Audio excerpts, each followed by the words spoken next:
It's great to be with you for another daily devotion. And as you know, we're right in the middle of our missions emphasis series entitled How. It is the answer of that question, how, which is about us. This is how. We're the ones that will answer and fulfill the mission of the church. The whole theme this year came out of Romans chapter 10, beginning with the statement that Paul makes, "For everyone who calls on the name of the Lord will be saved." Everyone who calls on the name. Doesn't matter where, just anyone who does that will be saved. But then he asks the four rhetorical questions. But how can they call on him to save them unless they believe in him? And how can they believe in him if they've never heard about him? I mean, the answers are obvious to what Paul is writing. Well, they can't.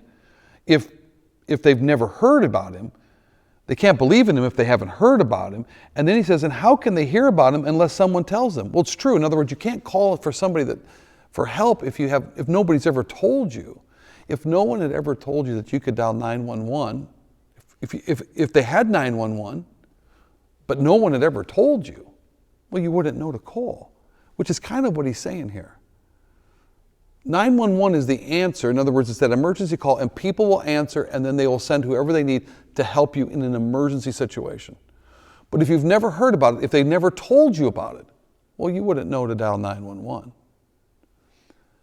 If you've never heard of Jesus, if no one's ever explained to you, how can you believe in what you've not heard? Which is his whole point. And then he builds up to this point. He says, and how will anyone go and tell them without being sent? And that's the part that is intriguing to me, because it's the first part where we begin to realize that maybe not everybody can go and share the name of Jesus and the story of Christ and his sacrifice for us on the cross. That some people will be sent. Now remember what Jesus said, go into all the world and preach the gospel. Teach them to obey everything that I have commanded you. And so he says, go into this world and preach the gospel.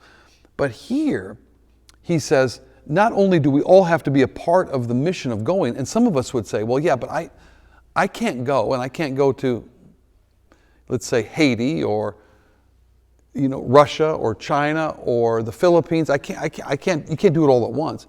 So some people will be sent. Some people will be sent, which is what the role of the church is as well. Not only are we living out our faith here and sharing the gospel with those we come in contact with, living our life so that the light of Christ within us can shine to those that we meet.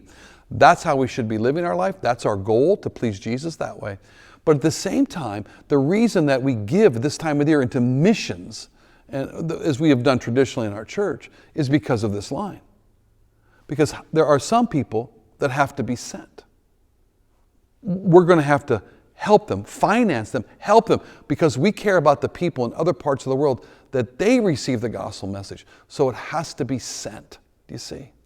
That's the thing is, and then the reception of those people who come and take the gospel to them is this. How beautiful are the feet of the messengers. The messengers. A messenger is someone who is sent out into the world. How beautiful are the feet of the messengers who bring what? The gospel, the good news, as it says. They bring the good news. That's you and me. We get to participate in that. So I am so excited that we're getting closer. We're just a week away from our big missions emphasis.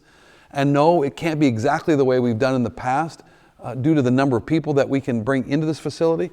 We couldn't do that, but here's what we can do. You and I have realized that the dinner was a great thing of camaraderie and fellowship and being together, and we all love that.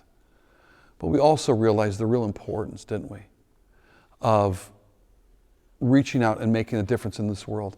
And this Sunday, I hope you'll be watching, because I'm going to show you. You'll actually see, whether you're in person or online, the difference we have made and how we have partnered together with other ministries to send others where we haven't been able to go out into the world to proclaim the good news. And there are people today, I believe, in this world that are thanking God for you and for the gifts you've sent. May the Lord bless you. Again, this Sunday we'll be in person at 8:15 traditional and online that way, and then at 9:45 in person for contemporary or online. And then if you haven't signed up, please sign up for our missions emphasis, the desserts, the online, or come through the drive-thru. Make yourself available. All this. It's going to be special. It really is, and I'm excited to share it with you. Listen, hope to see you this Sunday. God bless you. Have a great day in the Lord.